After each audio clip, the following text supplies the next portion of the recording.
I've interviewed a lot of people throughout my career here at ATV, but I have to say it's not an easy task trying to get an answer out of comedians. They are fun though, I'll tell you that. Stand-up comedians from New York are currently on the island for a show. I was able to sit down with them to find out more about their line of work.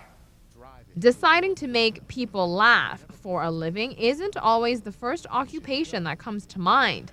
Chuck Nice and Brian Scott McFadden explains how they both got started. My career as a comic started with a scarred childhood. And so that's what I suggest to anybody. If you have a terrible childhood, you are on your way to being a stand-up comedian. Because I don't know anybody who had a happy childhood who's telling jokes right now. You know, just like, it was wonderful. It was like being in a Disney film. Like, you can't get any material out of that. My father was a comedian, and my grandfather was in vaudeville, so which helps. And I had a very unhappy, miserable childhood, as we all did. And when you have that kind of thing, there's a lot of liquor and you know, Irish alcoholic family, that helps. There's a lot of isolation there. But the thing is, my father was a comedian, my grandfather was a comedian. I was one of the few kids who was punished for not goofing off in class.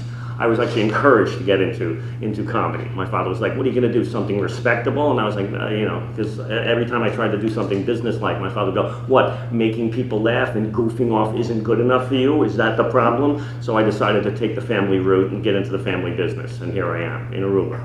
The guys say it takes more than meets the eye to be earning an income in this industry. It takes more than just having a funny bone. You have to write, you know. All the guys that are on this show, you know, one of the things that I really admire is like everybody is a hardworking comedian. Like they take the craft seriously, they write jokes, and you know, it's one thing to be funny, it's different to be a comedian. So, a lot of funny people out there, not a lot of good comedians. Women are the butt of many lines in their routines. What do I talk about in my act?